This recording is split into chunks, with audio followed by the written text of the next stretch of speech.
Assalamualaikum warahmatullahi wabarakatuh. Perkenalkan, saya Sakdia Zulfa, anggota dari kelompok 5. Di sini saya akan melanjutkan presentasi yang sebelumnya telah disampaikan oleh rekan saya yaitu Yogi Triananda.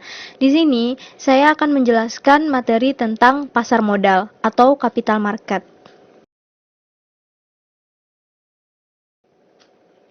Baik, pada kesempatan kali ini, materi yang akan saya bahas yaitu yang pertama, pengertian pasar modal, yang kedua, saham, yang ketiga, obligasi, yang keempat, reksadana, yang kelima, ETF, DIRE atau REITs, dan yang terakhir itu adalah derivatif, rights, warrant, future, and option. Tapi, untuk materi terakhir itu akan dijelaskan oleh rekan saya nanti yaitu Alifa Mahadini.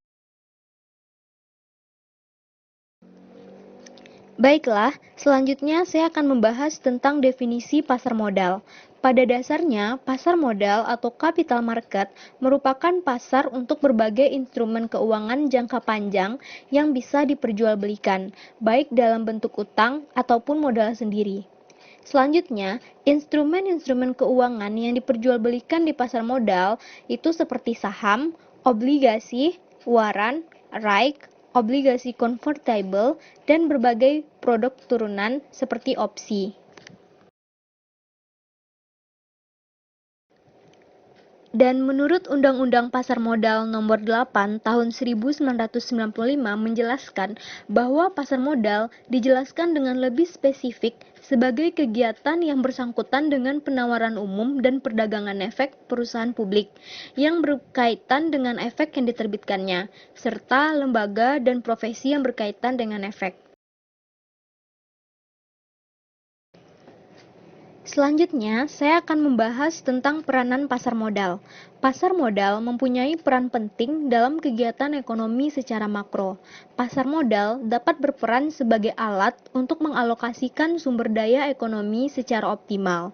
Perusahaan yang memerlukan dana memandang pasar modal sebagai suatu alat untuk memperoleh dana yang lebih menguntungkan jika dibandingkan dengan modal yang diperoleh dari sektor perbankan.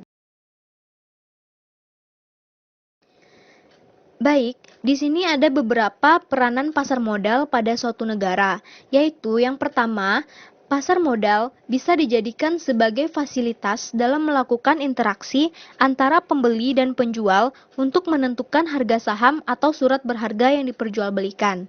Yang kedua, pasar modal memberikan kesempatan kepada investor untuk memperoleh hasil yang diharapkan. Keadaan tersebut akan mendorong perusahaan atau emiten untuk memenuhi keinginan para investor. Pasar modal menciptakan peluang bagi perusahaan untuk memuaskan keinginan para pemegang saham melalui kebijakan dividen dan stabilitas harga sekuritas yang relatif normal. Selanjutnya, atau yang ketiga, pasar modal juga memberi kesempatan kepada investor untuk menjual kembali saham yang dimilikinya atau surat berharga lainnya. Dengan beroperasinya pasar modal, para investor dapat melikuidasi surat berharga yang dimilikinya tersebut setiap saat. Yang keempat, pasar modal menciptakan kesempatan kepada masyarakat untuk berpartisipasi dalam perkembangan suatu perekonomian. Masyarakat umum mempunyai kesempatan untuk mempertimbangkan alternatif cara penggunaan uang mereka. Baik, selanjutnya di sini saya akan membahas tentang struktur pasar modal Indonesia.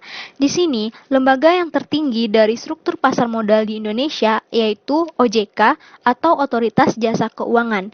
Selanjutnya ada beberapa lembaga yaitu ada Bursa Efek Indonesia, ada lembaga clearing dan penjaminan, ada lembaga penyimpanan dan penyelesaian. Selanjutnya ada beberapa lembaga lagi di bawahnya, yaitu seperti perusahaan efek yang terdiri dari penjaminan emisi, perantara pedagang efek, dan manajer investasi. Lalu ada lembaga penunjang, yaitu seperti Biro Administrasi Efek, Bank Kustodian, Wali Amanat, Pemeringkat Efek. Lalu ada profesi yang menunjang struktur pasar modal Indonesia yaitu akuntan, notaris, penilai, dan konsultan hukum. Lalu ada pemodal, di sini pemodal terdiri atas dua yaitu pemodal dari domestik dan pemodal asing. Lalu ada emiten, ada perusahaan publik, dan reksadana.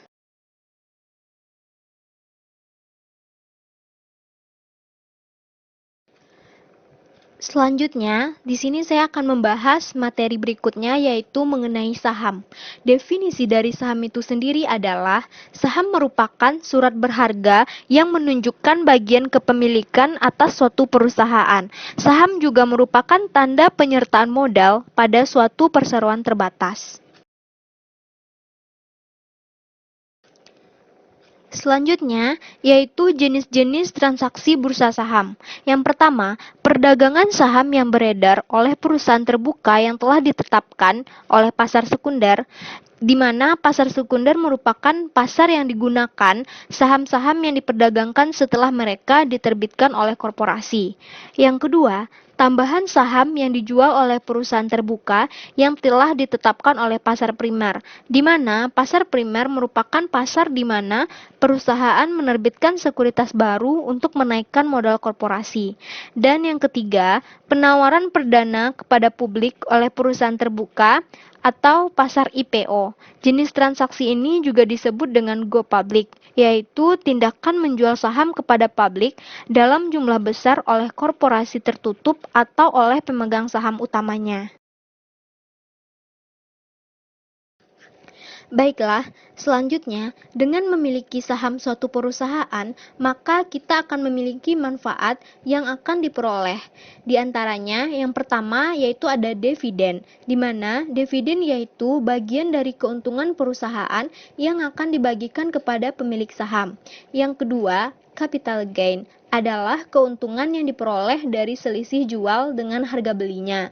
Dan ada yang terakhir manfaat yang akan kita dapatkan yaitu manfaat non-finansial, yaitu timbulnya kebanggaan dan kekuasaan memperoleh hak suara dalam menentukan jalannya suatu perusahaan. Selanjutnya, kita akan membahas tentang jenis-jenis saham. Di sini ada dua jenis saham yang dikenal di bursa. Yang pertama itu ada saham biasa. Saham biasa adalah suatu sertifikat atau piagam yang memiliki fungsi sebagai bukti kepemilikan suatu perusahaan dengan berbagai aspek-aspek penting bagi perusahaan. Yang kedua yaitu adalah saham preferen. Saham preferen merupakan jenis sekuritas campuran. Saham ini mirip dengan obligasi dalam hal-hal tertentu dan mirip dengan saham biasa dalam hal-hal lainnya. Selanjutnya, kita akan membahas tentang keunggulan dan kelemahan saham preferen. Keunggulannya yang pertama, saham preferen berbeda dengan obligasi. Kewajiban untuk membayar dividen saham preferen tidak bersifat kontraktual, dan melewatkan dividen saham preferen tidak membuat perusahaan menjadi bangkrut. Yang kedua, dengan menerbitkan saham preferen, perusahaan menghindari dilusi ekuitas saham biasa yang terjadi ketika saham biasa dijual. Yang ketiga, karena saham preferen terkadang tidak mempunyai jatuh tempo dan karena pembayaran dana pelunasan dari saham preferen, jika ada biasanya disebar ke periode yang lama, maka penerbitan saham preferen dapat menghindari kekurangan arus kas akibat pembayaran pokok yang menjadi sifat dasar dari terbitan uang. Selanjutnya, ada pula beberapa kelemahan dari saham preferen ini. Yang pertama, dividen saham preferen tidak dapat dikungkang sebagai beban bagi si penerbit, sehingga biaya sesudah pajak dari saham preferen biasanya lebih tinggi daripada biaya utang sesudah pajak. Namun, manfaat pajak dari saham preferen bagi pembeli perseroan menurunkan biaya efektifnya. Dan yang kedua, meskipun dividen saham preferen dapat dilewatkan, namun investor berharap agar mereka dibayar, dan perusahaan berniat membayar dividen itu jika kondisinya memungkinkan. Jadi, dividen saham preferen dipandang sebagai biaya tetap, sehingga penggunaannya seperti utang, meningkatkan risiko keuangan perusahaan, dan demikian biaya ekuitas saham biasanya. Baiklah, materi selanjutnya yaitu mengenai obligasi. Yang pertama yang akan kita bahas yaitu definisi dari obligasi itu sendiri. Obligasi merupakan instrumen atau surat berharga yang menunjukkan bahwa penerbit obligasi meminjam sejumlah dana kepada masyarakat dan memiliki kewajiban untuk membayar bunga secara berkala dan kewajiban melunasi pokok utang pada waktu yang telah ditentukan kepada pihak pembeli obligasi tersebut. Selanjutnya, ada beberapa karakteristik dari obligasi. Yang pertama yaitu ada nilai nominal. Nilai nominal adalah nilai yang telah ditetapkan atas obligasi. Nilai nominal umumnya menunjukkan jumlah uang yang dipinjam dan dibayar kembali oleh perusahaan pada tanggal jatuh tempo. Yang kedua, suku bunga kupon, yaitu suku bunga tahunan yang ditetapkan atas obligasi. Ada beberapa perusahaan yang untuk membayar sejumlah bunga yang tetap setiap tahun, ada pembayaran melalui pembayaran kupon, yaitu jumlah tertentu dari dolar bunga yang dibayarkan setiap periode, yang umumnya setiap 6 bulan. Yang ketiga, yaitu tanggal jatuh tempo. Tanggal jatuh tempo ialah tanggal tertentu di mana nilai nominal obligasi harus dibayar kembali. Yang keempat, provisi penarikan, yaitu provisi dalam kontrak obligasi yang memberikan hak kepada penerbit untuk menembus obligasi pada jangka waktu tertentu sebelum tanggal jatuh tempo.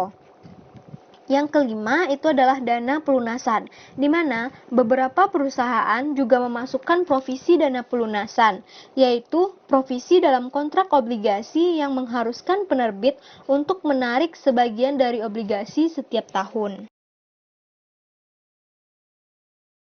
Baiklah, di sini selanjutnya saya akan menjelaskan tentang jenis-jenis obligasi yang dikenal dalam perdagangan di bursa efek, yaitu yang pertama ada government bonds, adalah obligasi yang diterbitkan oleh pemerintah pusat. Yang kedua ada corporate bonds, adalah obligasi yang diterbitkan oleh perusahaan. Selanjutnya ada convertible bonds, adalah obligasi yang dapat ditukarkan dengan saham perusahaan penerbit obligasi.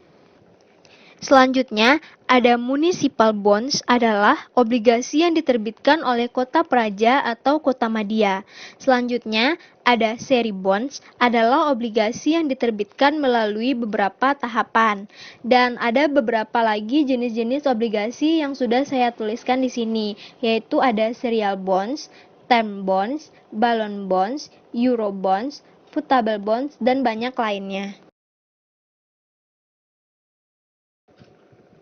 Baiklah, selanjutnya, dari segi jaminannya, obligasi dibedakan menjadi dua jenis, yaitu obligasi dengan jaminan dan obligasi tanpa jaminan, di mana obligasi dengan jaminan ini dijamin dengan kekayaan tertentu, sehingga risiko lebih kecil bagi investor.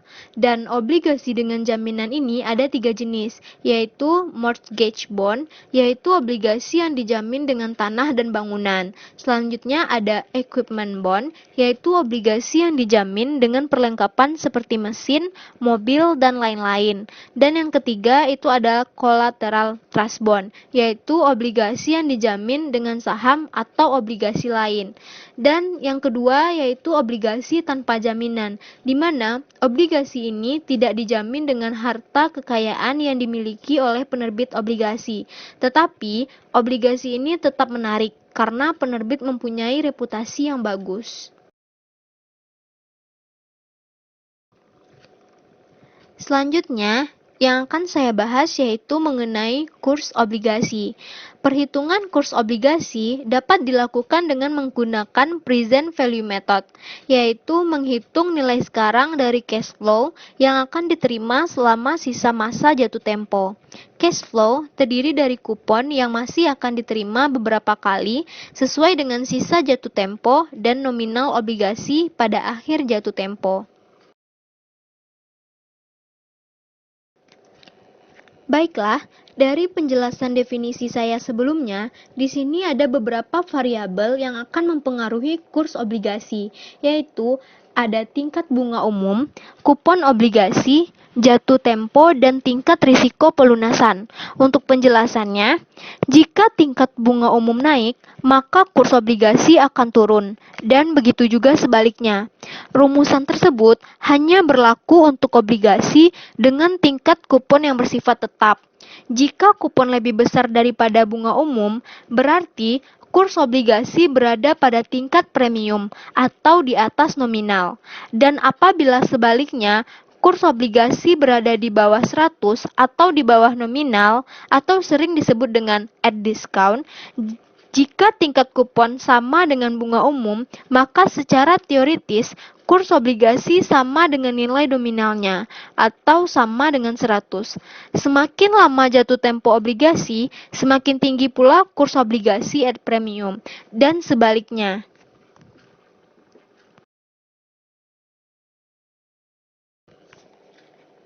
Selanjutnya, materi yang akan saya jelaskan yaitu tentang reksadana.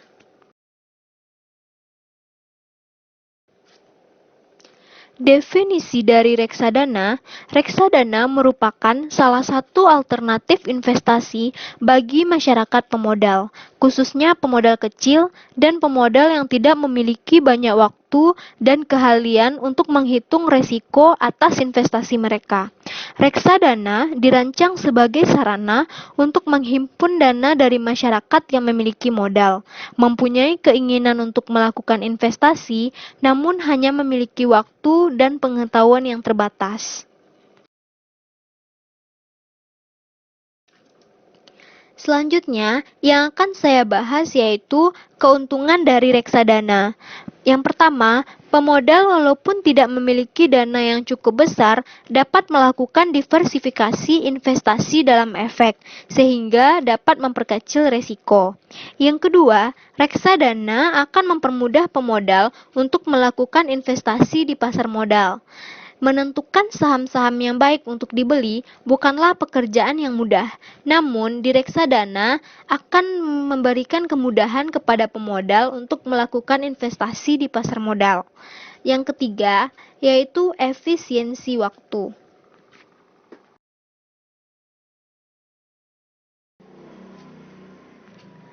Selain reksadana memiliki keuntungan, reksadana juga memiliki beberapa peluang risiko, yaitu risiko berkurangnya nilai unit penyertaan, risiko likuiditas, dan risiko wan prestasi. Di sini saya akan membahas satu persatu. Yang pertama, risiko berkurangnya nilai unit penyertaan. Maksudnya adalah risiko ini dipengaruhi oleh turunnya harga dari efek, yaitu saham, obligasi, dan surat berharga lainnya yang masuk dalam portofolio reksadana tersebut.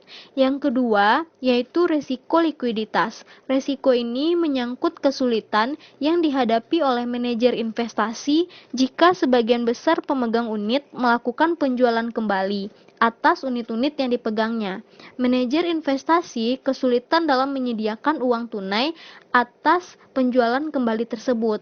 Lalu yang terakhir yaitu risiko wan prestasi. Maksudnya adalah risiko ini merupakan risiko terburuk, di mana risiko ini dapat timbul ketika perusahaan asuransi yang mengasuransikan kekayaan reksadana tidak segera membayar ganti rugi atau membayar lebih rendah dari nilai pertanggungan saat terjadi hal-hal yang tidak diinginkan.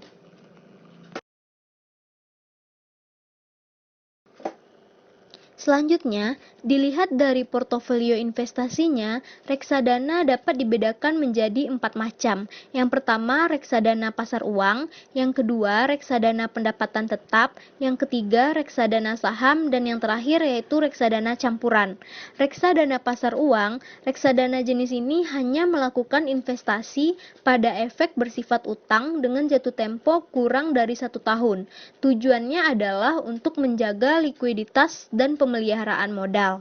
Yang kedua, reksadana pendapatan tetap. Reksadana jenis ini melakukan investasi sekurang-kurangnya 80% dari aktivanya dalam bentuk efek bersifat utang. Reksadana ini juga memiliki risiko yang relatif lebih besar daripada reksadana pasar uang. Tujuannya adalah untuk menghasilkan tingkat pengembalian yang stabil. Selanjutnya yaitu reksadana saham, di mana reksadana yang melakukan investasi sekurang-kurangnya 80% dari aktivanya dalam bentuk efek bersifat ekuitas. Karena investasinya dilakukan pada saham, maka risikonya pun lebih tinggi dari dua jenis reksadana yang sebelumnya saya jelaskan. Nah, tapi dia menghasilkan tingkat pengembalian yang tinggi pula. Yang keempat, reksadana campuran. Reksadana yang terakhir ini adalah reksadana yang melakukan investasi dalam efek bersifat ekuitas dan efek bersifat utang.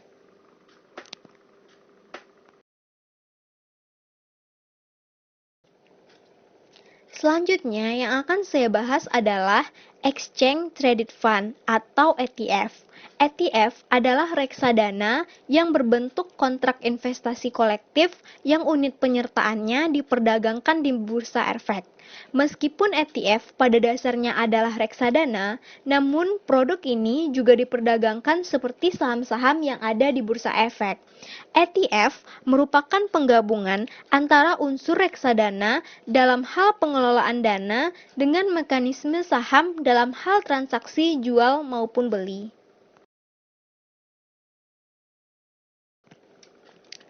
Baiklah, selanjutnya saya akan menjelaskan beberapa perbedaan ETF dengan reksadana yang bisa dilihat dari beberapa unsur. Yang pertama, yaitu unsur perdagangannya melalui apa. Untuk reksadana, itu perdagangan melalui via manajer investasi atau agen penjual reksadana. Sedangkan ETF, perdagangannya melalui dealer partisipan dan broker.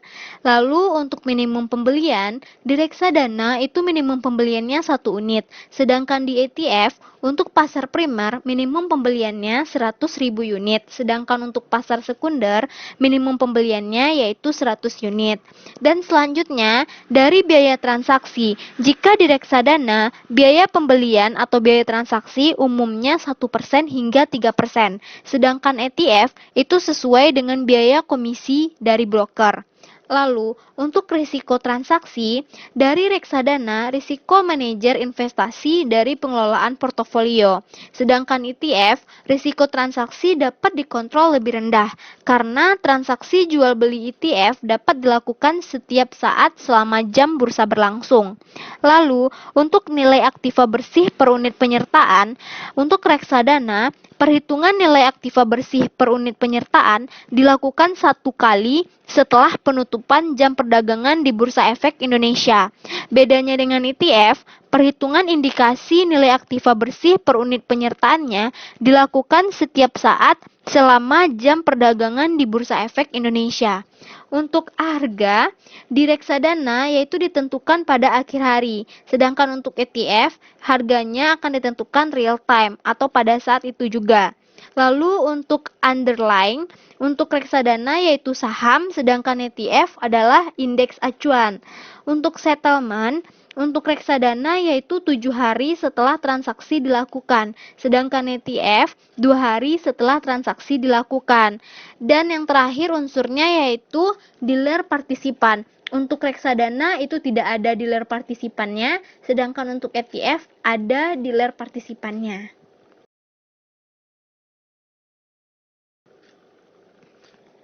Di sini ada beberapa keuntungan dari ETF, yaitu yang pertama, mudah dan fleksibel. Di sini, ETF dapat dibeli dan dijual kapanpun selama jam perdagangan, seperti layaknya saham.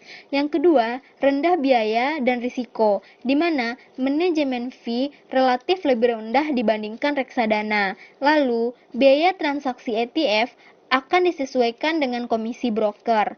Lalu yang ketiga, keuntungan ETF yaitu cakupannya luas. Artinya, memiliki satu ETF sama dengan memiliki puluhan saham-saham unggulan. ETF yang ditawarkan pun juga variatif. Lalu, ETF juga bersifat transparan. Informasi mengenai ETF dan saham-sahamnya dapat diakses kapanpun dan dimanapun.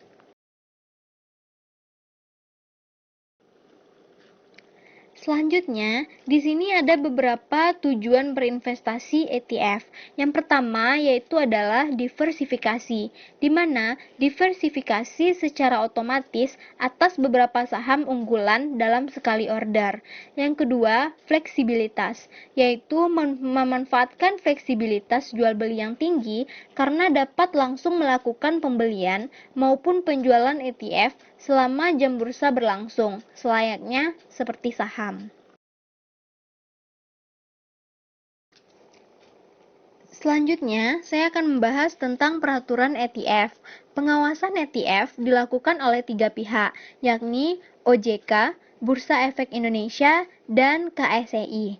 Transaksi ETF di Indonesia diatur oleh beberapa peraturan, yaitu yang pertama ada peraturan 4B2, yaitu kontrak investasi kolektif, lalu ada POJK nomor 47 NAB Reksadana, lalu ada POJK nomor 48 Reksadana Terproteksi, Reksadana Jaminan, dan Reksadana Indeks. Lalu ada 4D6 yaitu short selling oleh perusahaan efek, lalu ada 2C pencatatan dan perdagangan ETF, lalu ada 3F pelaporan dealer partisipan. Baiklah, materi terakhir yang akan saya bahas yaitu tentang DIRE atau Dana Investasi Real Estate.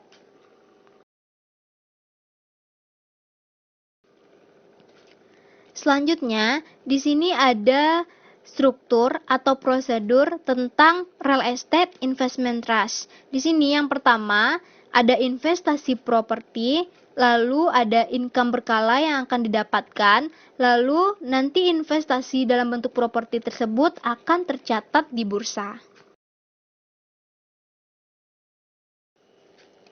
Selanjutnya, saya akan menjelaskan tentang definisi dari DIRE.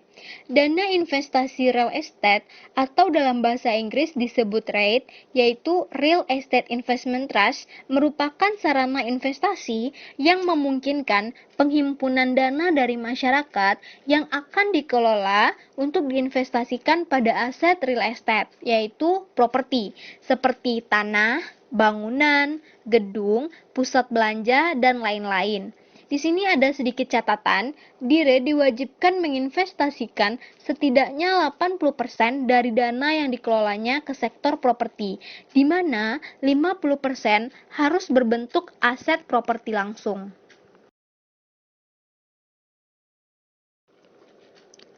Selanjutnya, di sini seperti halnya saham-saham yang lain, di sini DIRE juga memiliki beberapa risiko, yaitu seperti gagal bayar uang sewa, turunnya nilai properti, dan risiko likuiditas.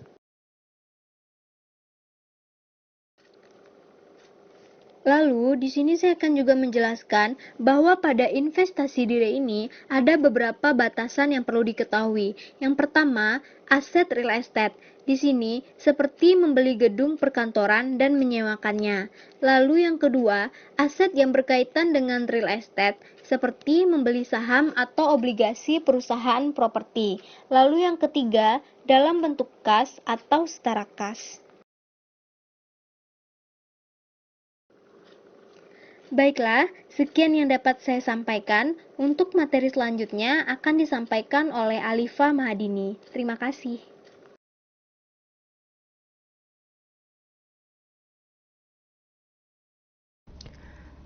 Baiklah, selanjutnya materi yang akan saya sampaikan yaitu tentang derivatif.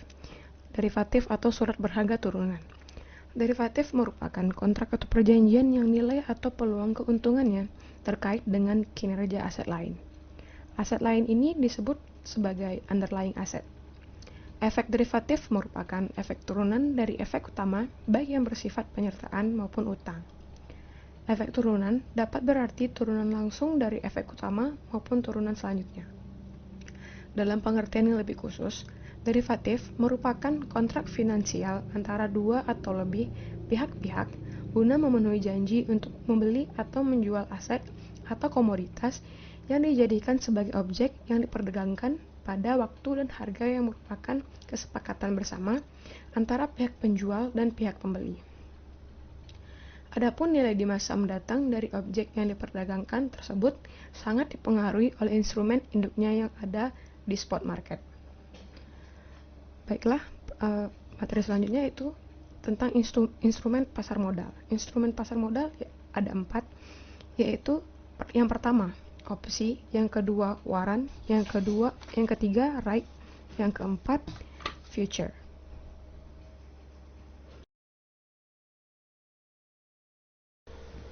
Yang pertama itu option atau opsi.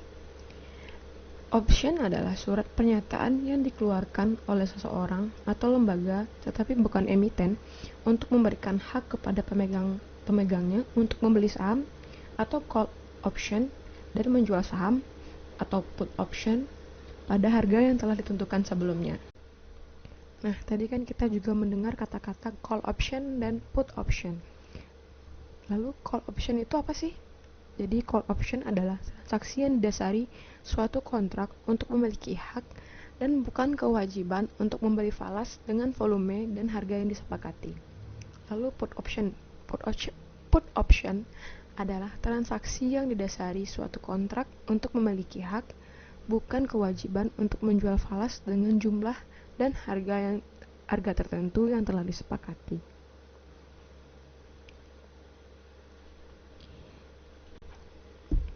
Nah, kita langsung saja kepada contoh akuntansi dari option. Exco memutuskan untuk berspekulasi atas harga saham PTY. Harga pasar saham PTY sekarang adalah 20.000 per lembar. X membeli opsi jual atau put option atas 10.000 lembar saham PTY dengan harga 18.500 per lembar dengan premium 1.000 per lembar.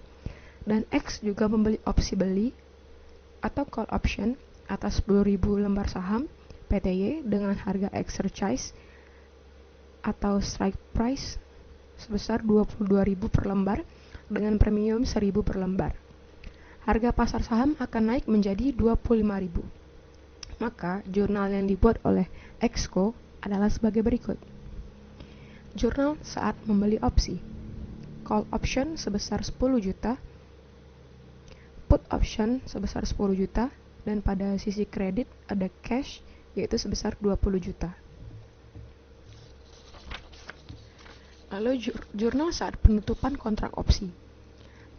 Di debit ada cash yaitu sebesar 30 juta, di kredit ada call option sebesar 10 juta, dan di kredit lagi ada laba atas call option sebesar 20 juta. Karena harga pasar 25.000 lebih besar daripada harga exercise atau sebesar 22.000, maka diasumsikan perusahaan akan menggunakan opsi beli dan ia akan menerima uang sebesar 30 juta. Angka 30 juta itu didapatkan dari 25.000 dikurang 22.000 lalu dikalikan dengan 10.000, maka akan didapatkan hasilnya itu sebesar 30 juta. Sedangkan laba yang diakui oleh X hanya 20 juta, bukan 30 juta. Karena sebelumnya X sudah membeli opsi seharga 10 juta. Lalu akan dibuat jurnal lagi atas ruginya. Rugi atas pembelian opsi jual. Jurnalnya yaitu pada bagian debit, rugi atas put option sebesar 10 juta. Lalu pada kredit yaitu put option sebesar 10 juta. Karena harga pasar 25 juta lebih besar daripada harga exercise 18.500, maka perusahaan tidak akan menggunakan opsi jualnya, sehingga opsi jual yang sudah dibelinya merupakan kerugian bagi X.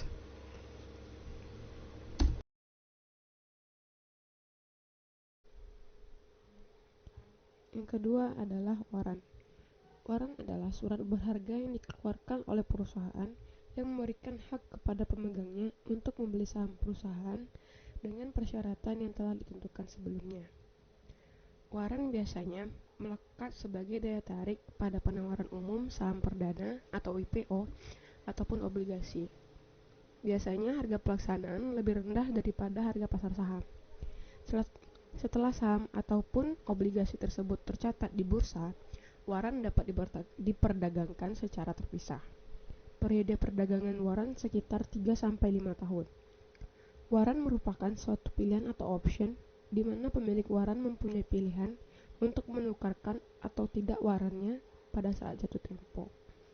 Pemilik waran dapat menukarkan waran yang dimilikinya 6 bulan setelah waran tersebut diterbitkan oleh emiten.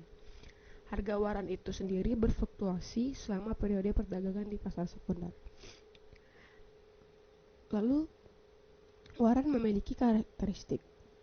Yang menjadi keistimewaan waran ini antara lain bahwa pemilik waran memiliki hak untuk membeli saham baru perusahaan dengan harga yang lebih rendah dari harga saham tersebut di pasar sekunder dengan cara menukarkan waran yang dimilikinya ketika harga saham perusahaan tersebut melebihi harga pelaksanaan. Yang ketiga yaitu right.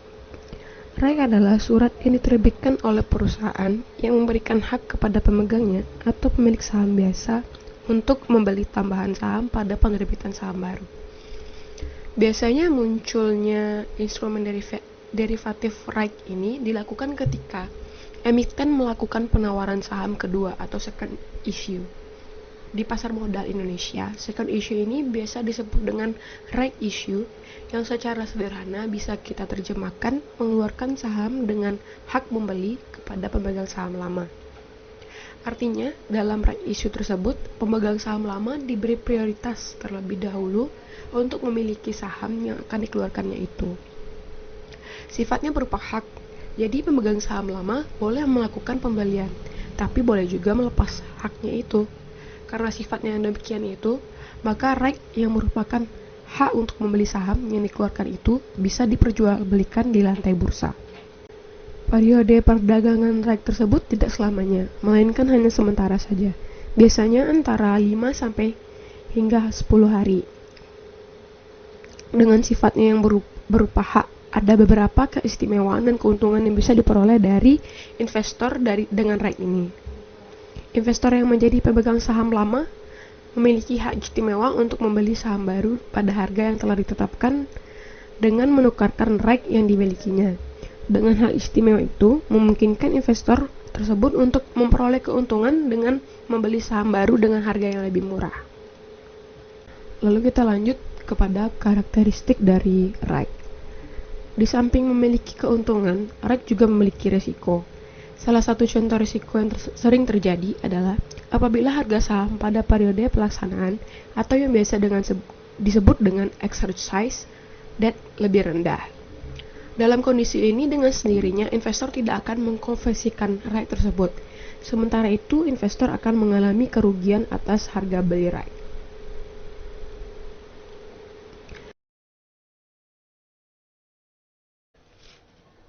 Yang terakhir yaitu future.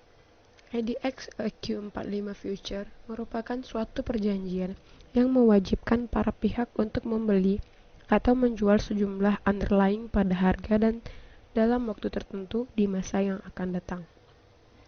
EQ45 Future menggunakan underlying indeks EQ45. EQ45 telah dikenal sebagai benchmark saham-saham di pasar modal Indonesia.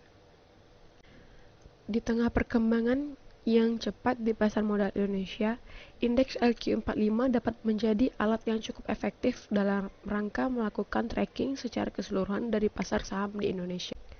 Future memiliki manfaat, yaitu yang pertama hedging. Instrumen lindung nilai atas kerugian pada portofolio saham akibat penurunan nilai portofolio. Yang kedua yaitu leverage. Mendapatkan imbal hasil lebih tinggi dengan modal yang relatif sama atau lebih kecil. Yang ketiga yaitu short term profit. Yang pertama yaitu prediksi bullish. Bullish adalah kecenderungan harga untuk bergerak naik menguat secara terus-menerus dalam suatu periode waktu tertentu. Kecenderungan pasar bullish itu bisa digunakan untuk menyebut kondisi pasar global secara keseluruhan, suatu sektor bisnis, maupun harga aset finansial tertentu. Yang kedua yaitu prediksi bearish. Bearish adalah kecenderungan harga untuk bergerak turun atau melemah secara terus-menerus dalam suatu periode waktu tertentu.